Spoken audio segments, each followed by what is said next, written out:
Welcome to Archangel Revelations and Prophecies 444. A viewer requested a twin flames natal charts analysis. We're going to do that right now. As you look to the left, this is the person that requested it, and then comparing it with the person on the right. Now, the person on the right, we don't actually have their time of birth, so we're just going to see what happens.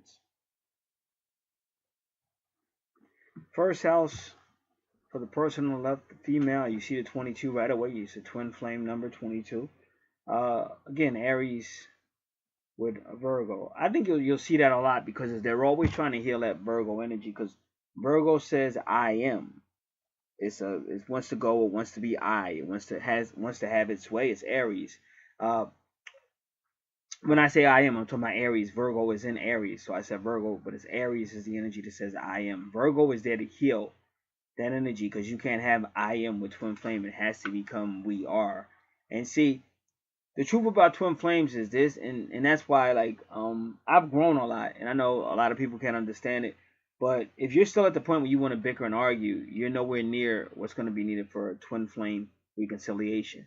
Until you understand how serious it is, it's no argument. You guys got to sit down and talk compromise or something, but all that bickering and arguing. So if you still want to have a little girl, little boy mentality, can't have your way, then I'll do this, or I'll make your life a living hell because you didn't, then you're nowhere near where it needs to be, a twin flame. That's all it is. And what a person doesn't realize, they can run and run all they want, but the universe is going to keep bringing them back. So that's the truth about twin flame. It's when both people get to the point where they can at least sit down and at least have a conversation. And it's not really about love and all that, and that's what people had that wrong too. It's not about love, and it won't last.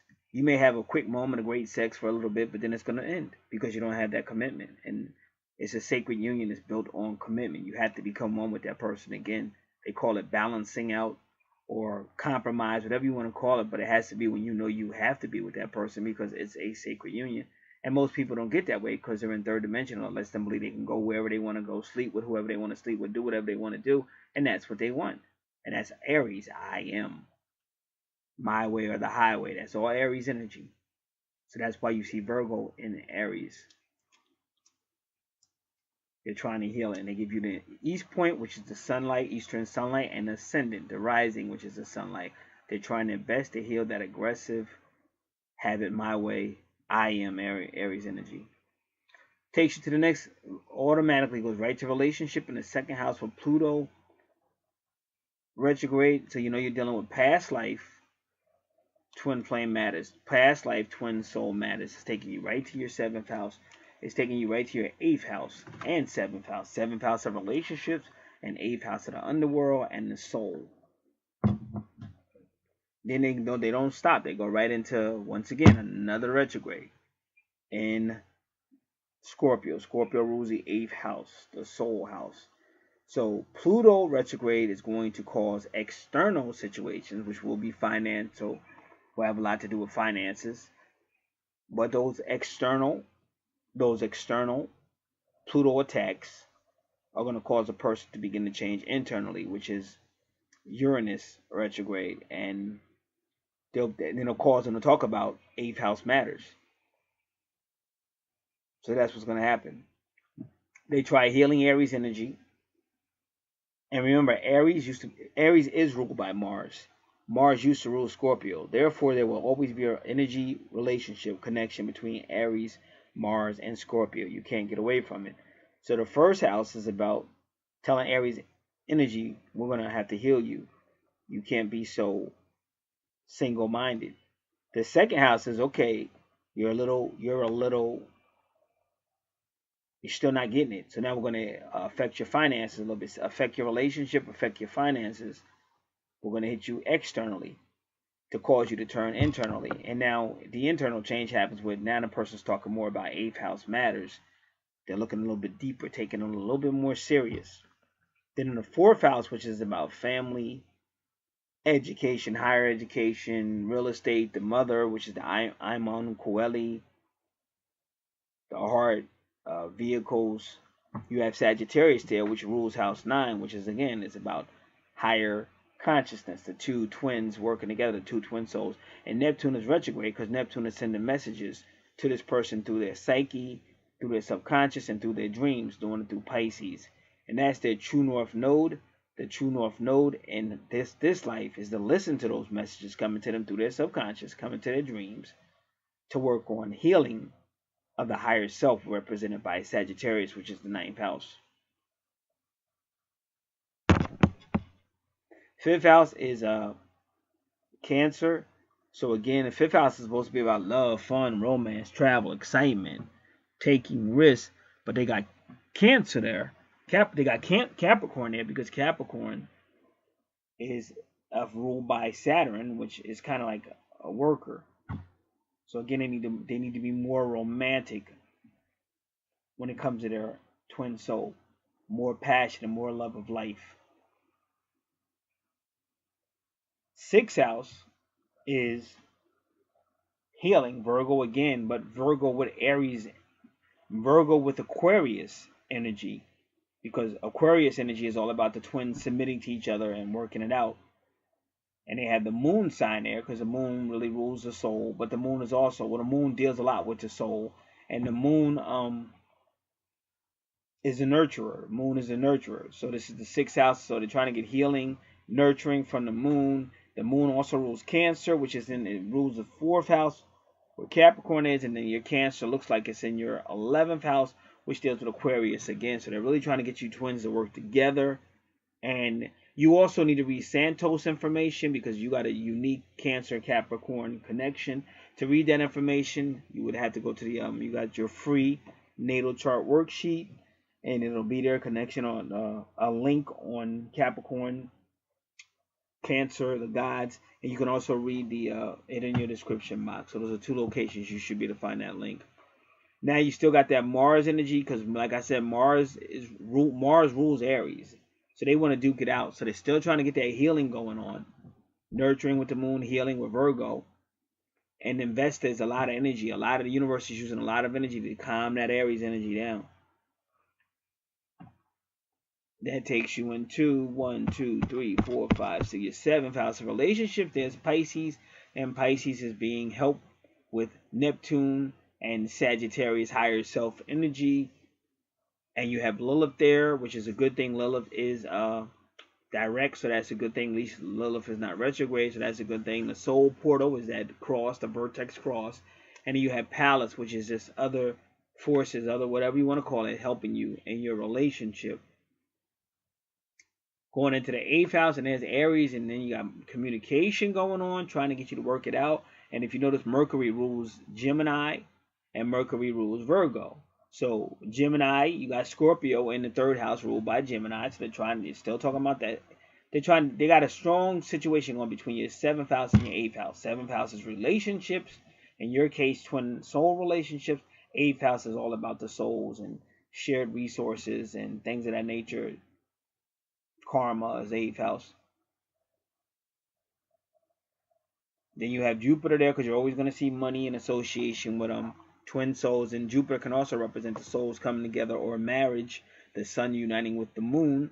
And you have the sun as well in your 8th house, which is supposed to be really a dark house.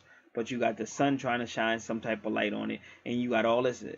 Keras is a nurturer asteroid, and Chiron is a healing asteroid. So they're really talking to that Aries energy, saying, hey, listen, you gotta submit to the universe, you gotta work this out, boom, boom, boom. And all this information is coming to you to help you make a decision to say, okay, whether that'll happen, we don't know yet, too early to tell. When you go into your 9th house, you see when you go into your 9th house, you see Juno. And Juno says you may end up in a relationship with either a Taurus. 1, 2, 3, 4, 5, 6, 7. His Taurus is in the 7th house of relationships. You may end up in a relationship with a Sagittarius. And his Juno is Sagittarius. You may end up in a relationship with a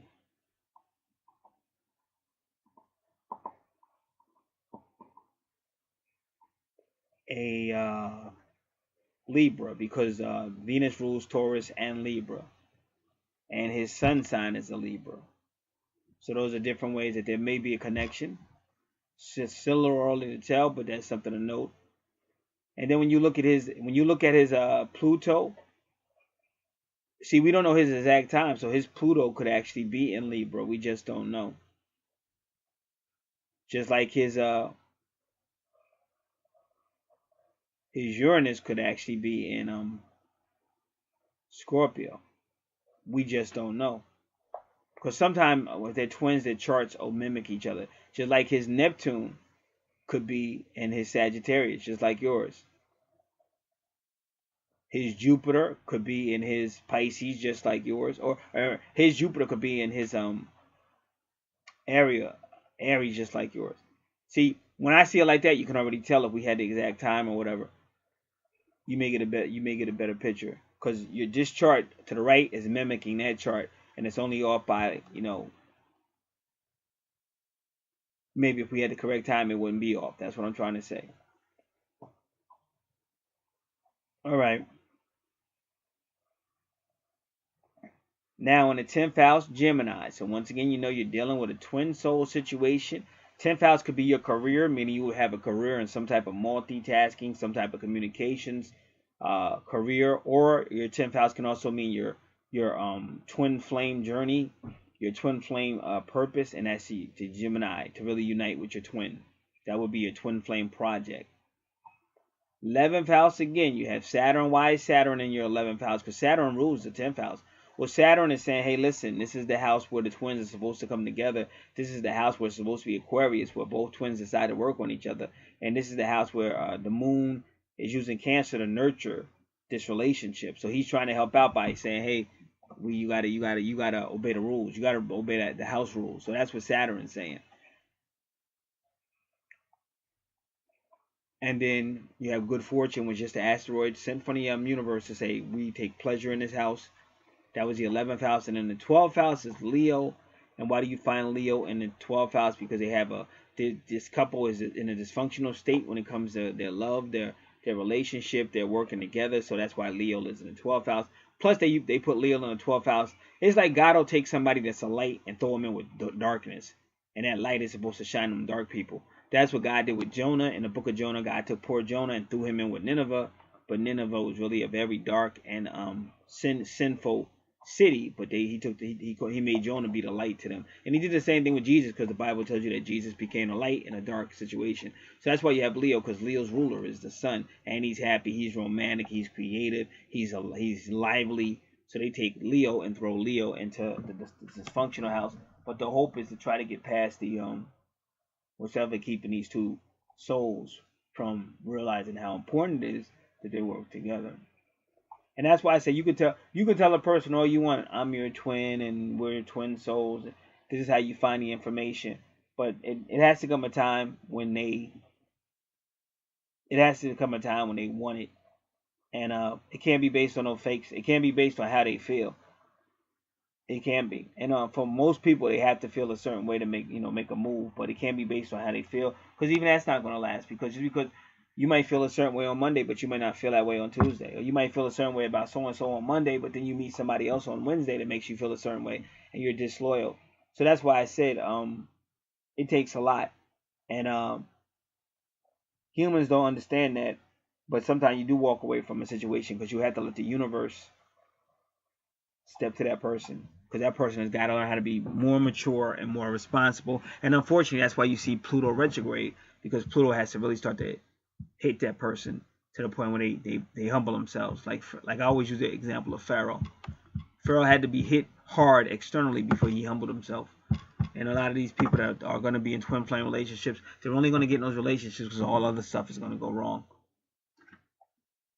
And force them to really, really take the universe seriously. So that is that chant. That is that chart to the left. Now we're going to do the chart to the right. His first house, again, Scorpio in the first house. EP with Pluto. So again, this is a soul. This is definitely a soul situation, but Scorpio rules. Pluto rules Scorpio. Scorpio rules the 8th house. That's the soul house. And then they give you the East Point because they're trying to put light on Scorpio, which can kind of be dark because it's the 8th house, and you're still dealing with Aries energy. And then they put love in there, so this person's gonna be really, really, they can be freaky, secretive, mysterious, loving, some ways animalistic in some of the things they do. All this is coming out of the 8th house, especially with Venus. It all depends on who the people. But for some people, that could be a wonderful thing because some people are into that type of stuff, and other people could kind of scare them a little bit because they might not be into that. But that's a very highly lustful, animalistic, passionate Venus in Scorpio.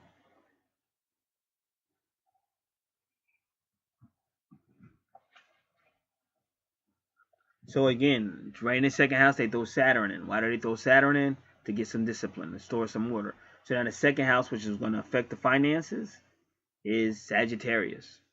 And right away, Juno is right there, Sagittarius with Saturn, because Juno is the female saying, I want to be married. I want this man to marry me. And Saturn is the daddy with the shotgun saying he is going to marry you and he's going to treat you right. So you got Juno and Saturn, and this is all going on in the 2nd house. And Uranus can also, Uranus rules Aquarius. So we got to remember that Uranus also has to do with the people submitting. And that's what Saturn tries to do, to get you submit, just like he's doing over on in your 11th house. There is Saturn. Now in this 2nd house, Saturn again trying to get you to commit with Uranus to the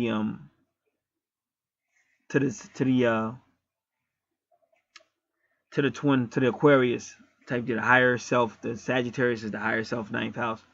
Uranus can also be independent, but you have to remember that Uranus and Saturn may not get along because Uranus is a free spirit and Saturn is a disciplinarian. But Uranus still rules Aquarius, and Aquarius is about the twins. Aquarius is about the twins submitting. So in that sense, Uranus will work with Aquarius, even though they don't like each other and they don't get along.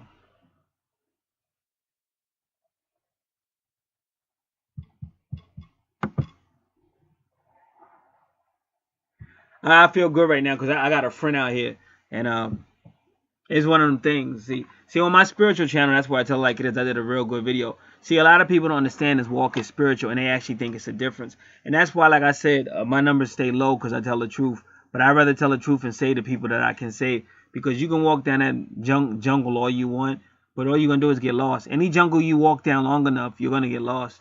And that's what a lot of people, they want what they want. That's what I say about that selfish energy, that Aries energy. Like all these people going, where's my twin? What about my twin?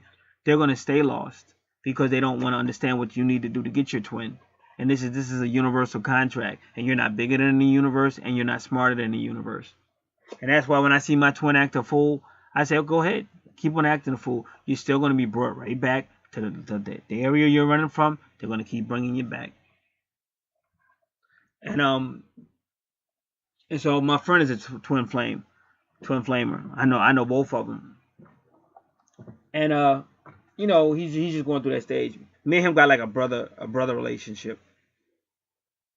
And you know, he goes through his thing, but you gotta let him go, because sometimes people just gotta learn on their own. And so, you know, it doesn't, because I'm trying to tell you guys, a twin flame is really no different than any other relationship. I don't know who came out here and tried to make it seem like, oh, you're gonna have this unbelievable love and all that. That's why I didn't want it, because I knew it was fake. I don't want unbelievable love. I want real love. I need real love. Who cares about a great night of passion if 2 days later the person's not even with you? I'm not a whore. I don't just sleep with anybody. So me, I was a little bit more didn't really, you know, plus I didn't even know what twin flame was at that point. But even after I found out what it was, I still wasn't jumping in no situation anyway. So my twin is really immature. She's like an indigo or a crystal child or something, but she's real immature, very vindictive. And so because of those reasons, you know, it messed up everything. There could be no communication. There could be no growth or nothing. Because I went out of my way to try to make it happen. And it wasn't going to happen because she's just too immature. That's the bottom line. So the universe has got to work on her to the point that if we ever get the opportunity to see each other again, she won't be such a jerk. Because that's what it's going to boil down to. And so getting back to my friend, so, you know, he went through things and, you know, he tried it because he was with his twin for a little bit. Then he went into separation. and he was going for a while. But you do that, you're going to separation, but then the universe is going to bring him back. And it's funny because when the universe started bringing them two back, I knew, because we're all connected, we're like a soul group. So I knew that they were going back together because I actually sent them a letter, and I was like, yeah, you're going back. Just crazy stuff. Even a license plate. I was behind a license plate that basically had all the information in numerology on the license plates, and I knew he was going back. And I said, you going back, ain't you? He said, yep. So it went back together, but again, that's my point. You still have issues. Like, you're going to have to face some issues because your twin may have issues. You may have issues. And those issues have to be faced. And that's why I say it's rough. It's one of the hardest things you'll do in your life because that's why I said sometimes separation, you can't get through it. Because your twin might be on something that's dangerous. And if you keep supporting that, you're actually killing your twin. Like, you either got to man up and whatever, or you got to give ultimatum. If you're going to be doing that, you can't be with me, because that might save that person. So me, people talk shit about me, but I'm the guy everybody call when they want something done the correct way. They call me. And it's been that way my whole life. So I've always been like everybody's father, everybody's grandmother, all the time. And you get hated for it, but the same people that hate you are the same people that come running to you when they find themselves in a jam. So sometimes you just have to stand up and stand up for something.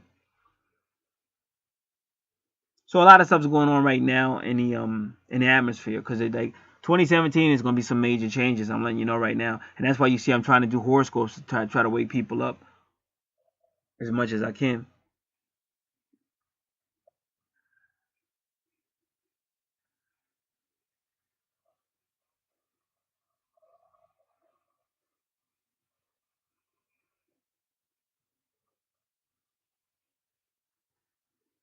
So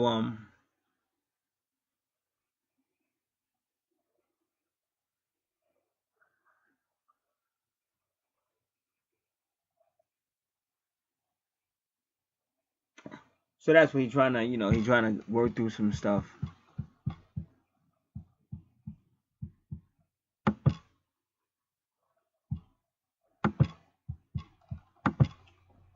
So that whole twin flame is thing, because you gotta like you gotta kind of maintain your identity and don't get so sucked up that you don't have an identity no more. But if you're dealing with issues, that could really be a lot, and then those issues will also keep causing. It'll also cause separation. It'll also cause separations and things of that nature, because the issues get a certain way. And like I said, you have to have a balance. You really do.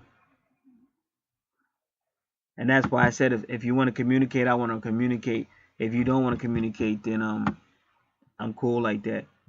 Because all that losing emotions for somebody that really don't have the same emotions for you, or somebody that's playing a whole bunch of little games, that's stupid. And like I said, you can't come up to somebody that for decades has lived a pretty decent life, and now all of a sudden you got all this, and this person they don't even care. Like, you're supposed to care, but they don't even really care. So I don't play those type of games. It's not that important to me. Because that was the funniest thing I said. They said, "Oh, twin flame love is about unconditional love," and but I was like, but this person, they don't love unconditionally. So how can you tell me to love somebody unconditional and they don't love unconditionally? So it can get real crazy, and you have to be very careful.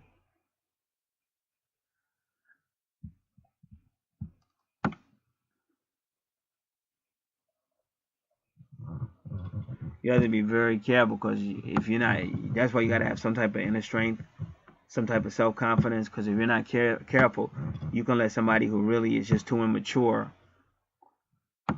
destroy your whole life and everything you've ever worked on.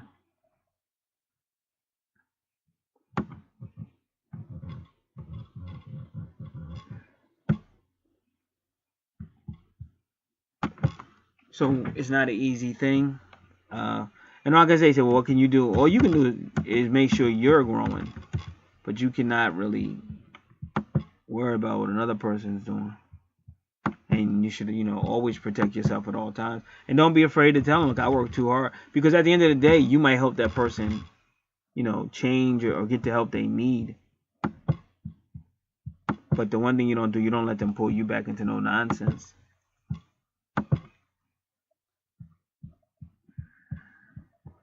All right, we will want to continue.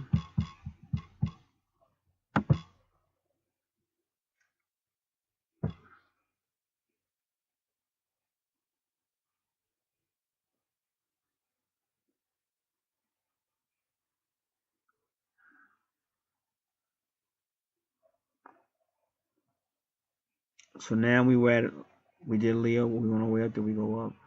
Okay, we got all the way to your 10th house. We did yours. Now we're going back over to his. So again, Saturn's in the 2nd house for healing. Oh yeah, that's what I was trying to look up one thing.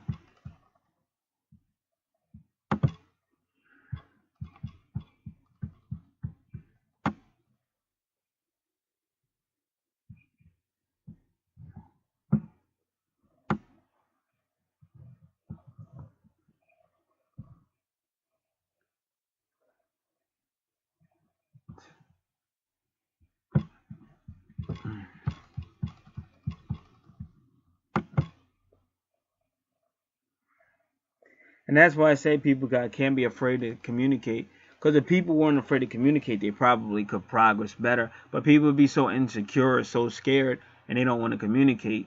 And then they just assume whatever, and then they don't want to communicate. But life is going to go on. This is the point I'm trying to make. Like, if you're scared, how do you expect your life to get any better or whatever if you're scared? You can't be scared. What is somebody writing or saying going to do to hurt you? And that's why I say people, they want this. They claim they want this.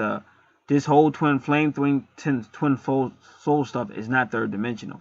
So if you approach it with a third dimensional fear, you're never gonna have that journey. You're never gonna have that experience. And it's sad if some people, well, as long as me and my twin talk, I'm okay. As long as we have sex, I'm okay. But that ain't gonna last. That ain't the whole journey. So I just tell people what they need to do. I give them advice too, but like I said, then I move on. I'm just not with all that, because you live in this is a crazy universe we live in. A lot of weird stuff, and the sad thing about it is you can go through all that hell with your twin and never touch your twin, never kiss your twin or nothing, and you can meet somebody else somewhere else where y'all have a great relationship almost, and that person may be a soulmate, but they may not be. It might just be somebody you met. So that's kind of like that's like somebody showing you a high technological car that costs like $10 billion, and it don't even ride or it don't even work, and then somebody pull up in a piece of junk, and that car takes you like 20 miles up the street with no problem, even though it looks terrible and it's a piece of junk. So that's kind of how this is. And if you tell the truth, people get mad at you or whatever, but I can't help it that you're so immature that you can't understand what I'm saying, because that's what it boils down to. But the bottom line is, anybody with a twin soul relationship, until that person becomes mature enough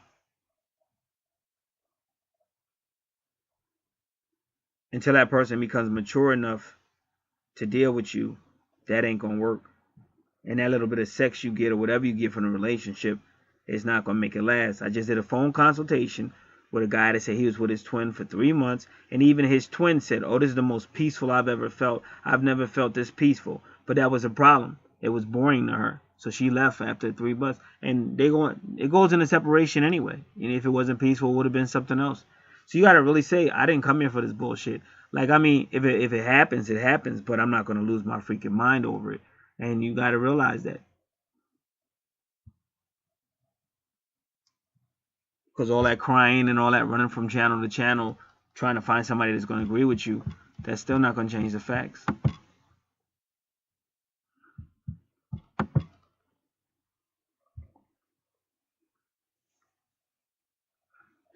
All right, what I'm trying to do is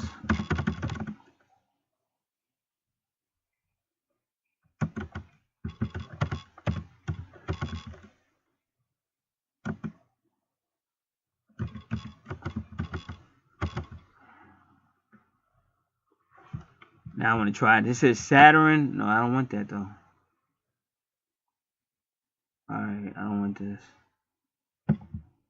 Give me a second.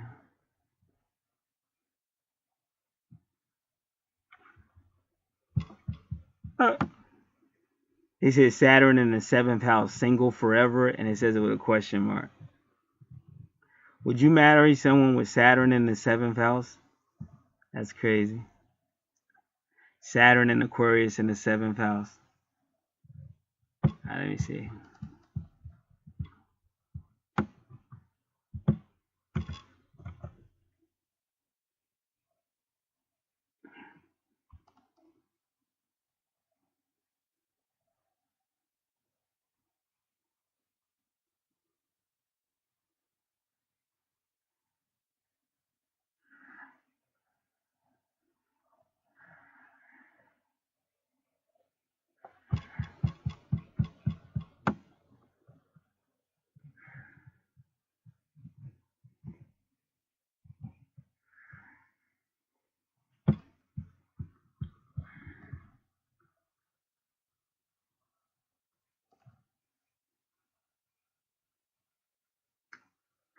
I was trying to see something, a connection between Saturn and Uranus or Saturn and Aquarius, but I can't really find anything online.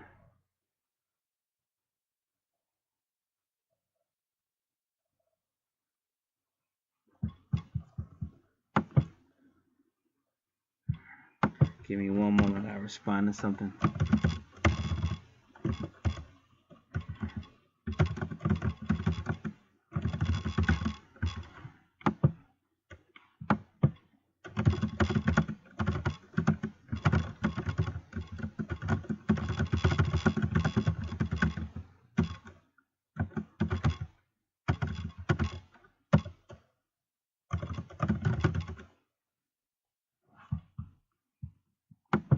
Alright.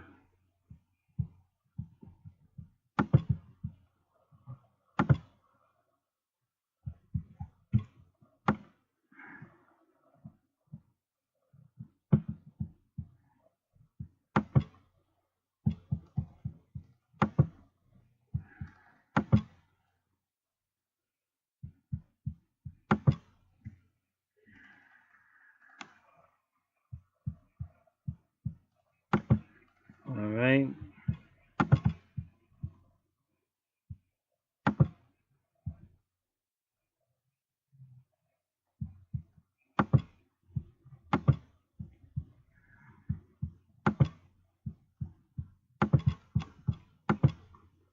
So we're going back again. First, second house, finance house. Got Uranus in it with Juno. Juno and Saturn will work together because Juno wants a serious relationship, and she's asking Saturn to help make sure it happens. So he's acting like a daddy. Like Juno wants it, Saturn's there, and then Uranus is usually considered independent. But the bottom line is Uranus rules Aquarius. So that's one thing they all have in common. Aquarius wants the twins to work together. Uranus wants to be in a serious relationship. Saturn says, yeah, I'll help you do it. So they are working together. And that's what I'm trying to see if there's any information online about that. That's what I was trying to find.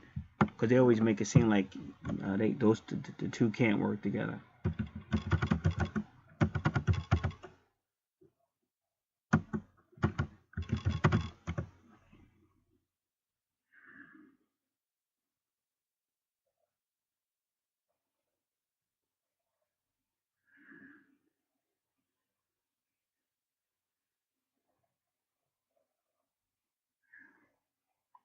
All right, now it's saying aspects. So we're going to read this. This is what I'm trying to find out because I think this is very important to have a better understanding of that.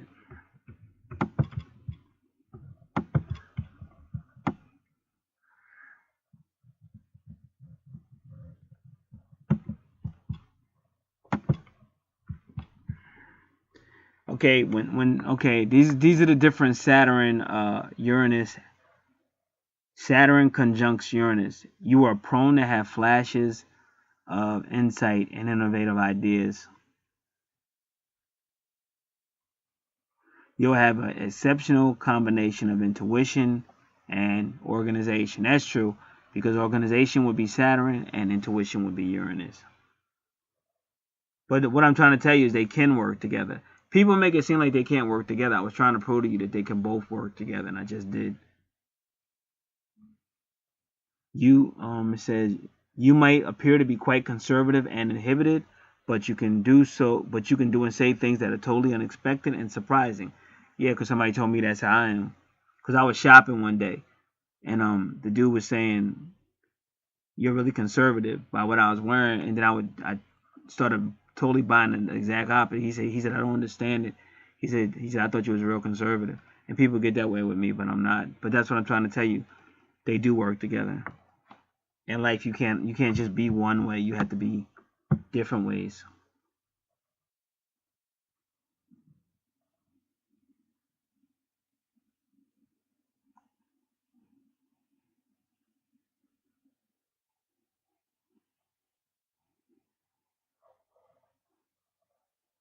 So Uranus will work with Saturn. That's been proven. I got this information from members.wizards.net. Members.wizards.net. And if they spell it with two Z's in case you didn't know, members.wizards.net, they can work together.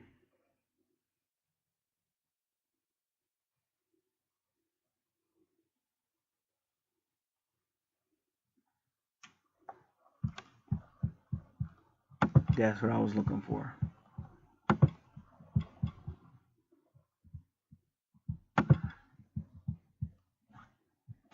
So the real deal, because people don't really understand how important twin souls are in their natal charts.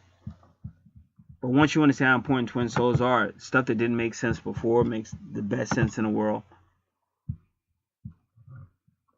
Because Saturn says, hey, listen, Uranus says, Saturn, listen, I don't like you. You're too strict. All you want to do is go around making rules and trying to force people what to do. And I'm going to oppose you. But for this union, I'll work with you. To get this Aquarius union going, to get Juno happy with a relationship, to get that higher level, that higher soul healing, higher self healing, higher consciousness healing, which is the 9th house ruled by Sagittarius, I'll work with you, Saturn. But I'm going to put Juno in between me and you keep your distance. And that's what you got going on in the 2nd house, which is also a financial house. And they would warn you. They would say, be careful, because you're flipping flopping when it comes to finances. Because one minute you might be real conservative, and then the next minute you'll be too. Well, who's ever this chart is, he'll be too loose with the finances. 3rd house of communications, again, a good worker. Capricorn is ruled by Saturn, so it's still that discipline. And Neptune is making him idealistic, so he may have idealistic, because this dude's gonna be kind of like unique, like kind of like one minute he's like really carefree, and then the next minute he's real conservative and stuff. And it's gonna make him idealistic, and then with Mars, he might even be a little combative or even have a little attitude. Because it's like one minute he's like real conservative, and then the next minute he's kind of free spirited, and it's gonna confuse people. And then he's gonna get mad, like he's gonna get mad if they like question him. And that's the 1st, 2nd, and 3rd house. 4th house has, again, Aquarius, but that's the submission. The twins working together. 5th house is Leo, but Leo is ruled by 5th house is ruled by Leo, but Pisces is there. And Pisces is being led by Neptune from the 3rd house of communications. And then it also has past life finances with Jupiter retrograde. 6th house is Aries. And why is Aries in the 6th house? The same reason why Virgo is in your Aries house and yours, because they're trying to heal that Aries energy, because that Aries energy wants to do everything by itself. So that's his true north node is Aries and Virgo, which is healing, and a lot of energy is being given to help him heal from wanting to do things by himself. They want him to be more relationship minded. 7th house is Taurus, but in order to understand Taurus, you got to go back to your 2nd house, because Taurus rules your 2nd house, and it's all that healing going on there, all that healing, and Juno trying to get a serious relationship. So Taurus in your 7th house may imply a loyalty. Maybe, but that's only based on these planet arrangements and stuff like that. Your 8th house is Gemini, so you know it's a twin soul relationship. But you got Lilith retrograde, you got Chiron retrograde, so it needs a lot of past life healing in that house. And again, Gemini rules the 3rd house, so go to the 3rd house. 1, 2, 3, and then you see it, because there goes Mars, and Mars rules Aries, and Aries, Mars used to rule Scorpio, and Scorpio is the 8th house where Gemini is. So this is a very combative situation, very combative. And they kind of asked me the question, was it worth it? But when a person says a question like that, it's usually for reasons like that. So the universe is trying to really heal that. 9th house is nurturing with Capricorn, and the moon rules Capricorn. And if you know where's his moon sign, well, in Virgo, the healer. But it could also have been in the scales in Libra. We just don't know what the correct time is. 10th house is Leo. Once again, looking at Leo, love, relationships, travel, and on and on and on. Fun, nature, taking risks. 11th house, you got the moon there. And this is healing again, Virgo healing. Trying to get the souls to heal so that they'll commit to each other. And you have that's the only thing in that 11th house. 12th house, Libra. So once again, you have relationship problems because Libra's in the 12th or dysfunctional house. Give me a moment. And they put the sun there to lighten up a dark area. And they're trying to get them to communicate, trying to get them to nurture. They got the ascendant there. So this is, and they got a palace, other people helping. Good fortune is there, so a lot of energy is going into this relationship to make this person work through their relationship issues. This just looks like the type of person that'll really do stuff to mess a relationship up, and then try to tell a person no, I really want it, and they'll confuse their hell. They'll confuse somebody really bad because the person will be like, this guy really doesn't want this, but he'll keep saying that he does, but he does all this stuff to make it look like he doesn't. Because that's what it's in the charts, it's in the stars, it's whatever you want to say.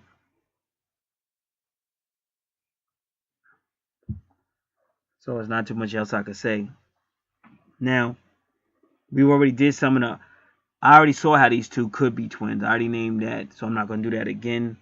But what I am going to do, we're going to go through each house and just look at any similarities. Pluto and Libra. His Pluto could be in Libra because we don't have the correct time. Uranus and Scorpio. His Pluto could be in Scorpio, but we don't have the correct time, so we don't know for sure. Her Neptune and Scorpio. His Neptune could be in Scorpio, but we're not sure of the time or not.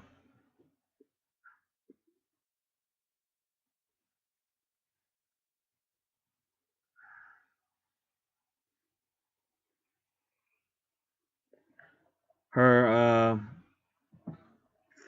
Jupiter in Aries, and his Jupiter could be in Aries again if we had the time, because we're just not sure of the time. Because things are just so close. Lilith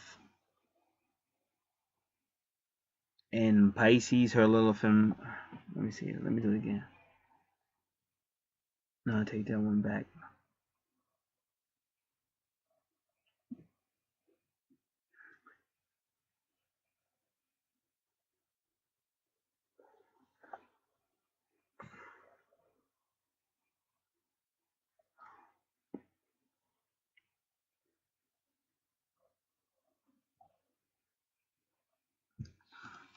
So like I said, the only way you could honestly tell if you had like his time of birth, because I think we had all his information except for his time of birth, but we can see how there would definitely be a lot of similarities. And I've already done the whole Juno thing. We're not going to do that again. So, but in the earlier, when I first started showing how there were signs that they might be twins, I already explained that in the beginning. So if you didn't get it, because sometimes I hear people say that. Just go back, listen. And that's why I always tell people do this like with a pen and paper, so you can write it down right at the moment. Cause like people don't understand. I do a lot of these charts, and like somebody will go, "Oh, yeah," and a lot of time I don't even know what they're talking about. Like, what are you talking about? So try to write it down, and as I say it. But even if you don't, you have the video. You could just play it back and listen to it, cause there's no way I can just keep going over it over and over again. All right. So this will conclude this video. If anybody else is interested in any of this information you see out here, you can contact me, and that information is in the description box below. Thank you. God bless.